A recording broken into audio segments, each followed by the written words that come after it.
So Charlie Brown is apparently a god because no actual human being, much less a child, could actually read War and Peace in a weekend. That's just not a thing a regular person can do.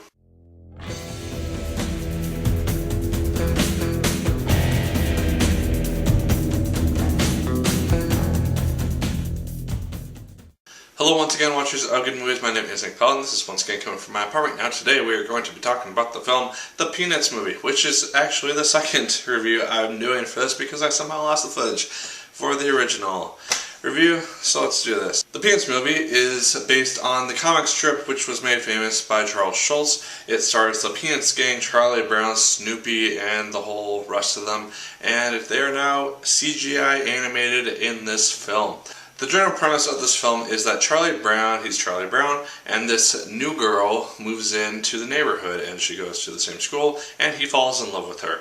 And so the general premise of the film is him trying to build up the courage to talk to this girl.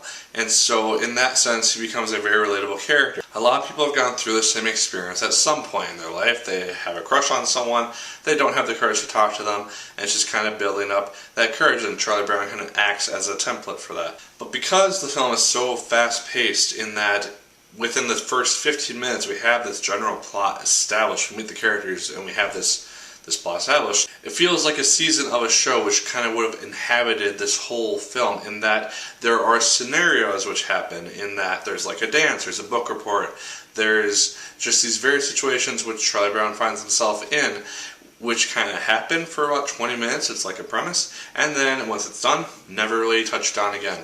And so it feels like kind of just these 4 or 5 episodes which are just kind of built into one movie. It's an hour-and-a-half long movie, it's G-rated, it's kids, it's not going to have the most sophisticated plot in the world, but I would have liked to see just kind of one central focus, like, yes, keep this general focus, Charlie Brown trying to build courage to talk to this girl, and just kind of have this one event, which is what he's going to try to aim for in order to do that.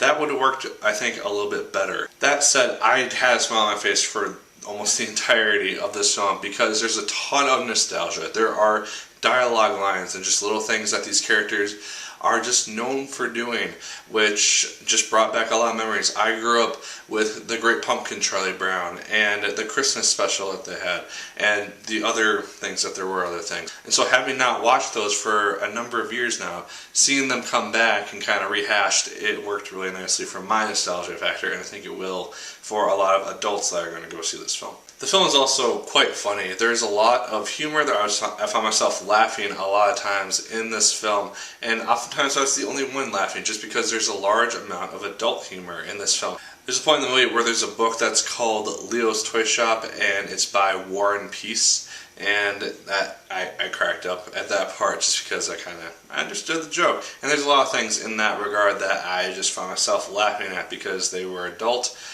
based, and I enjoyed and appreciated that quite a lot. The CGI during Charlie Brown scenes where it's just focused on him look really, really good. It's very like claymation-esque, except it's all CGI, and I really liked it. There are parts in this film which kind of deal with Snoopy doing in his World War I type of situations, which we've seen in the cartoons and in the comics and all that. And those CGI scenes didn't look as good at some parts, that you could just kind of tell that they were CGI and kind of just a lesser version than some of the other sequences of the film.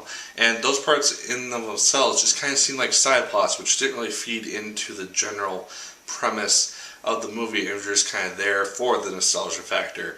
And so they could have honestly been cut and the movie's general premise would have been entirely the same. I do kind of wish that we would have gotten to get to know this girl who Charlie Brown is eyeing for. We see some dialogue that she says, and we do see her through Charlie Brown's eyes, but we don't really get to know this character. We don't really know what makes her tick. We don't get to see her reactions to all these things which are going on. And I would have liked to see that and see her be an actual character instead of just a goal that Charlie Brown has. Oh, I'm going to talk to this really cute girl. And so by the time that kind of happens, the film's done, and so we don't really get to know this person. And so it just seemed kind of empty, and I would have liked to see I understand why they're focusing on these characters, because nostalgia, and it's the main characters, but if you're going to introduce a new character, build her up a little bit to some degree in regards to being a character instead of just kind of this person to kind of see as an award per se. But this is very much a coming-of-age film in regards to Charlie Brown. In the animated movies and the comics, he's always been seen kind of this goofball who tries to do the right thing but often kind of ends up not really succeeding and just kind of being a failure. He tries to do good, but it doesn't always work out. And so he wants to change his life. He wants to be the person that he wants to be. And so this film is very much about that. And so you see that kind of happen, and him just trying to change his life in regards to whether he's trying to become a dancer or a magician or just kind of what have you. And it all just kind of works really nicely, and I kind of found myself relating to him to some degree in regards to this film.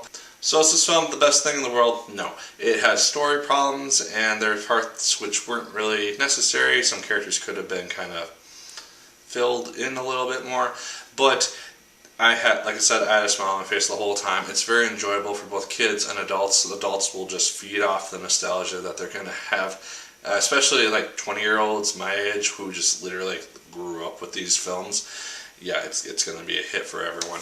So I found myself actually really enjoying it despite the story problems. But those are just my thoughts. Let me know yours in the comments down below. Did you like the film as much as I did? Did you hate it more than I did? Let me know. Like, favorite, comment, and subscribe. Once again, if you so choose, I appreciate it immensely. And as always, my people, my name is Nick Pell. And once again, keep on watching.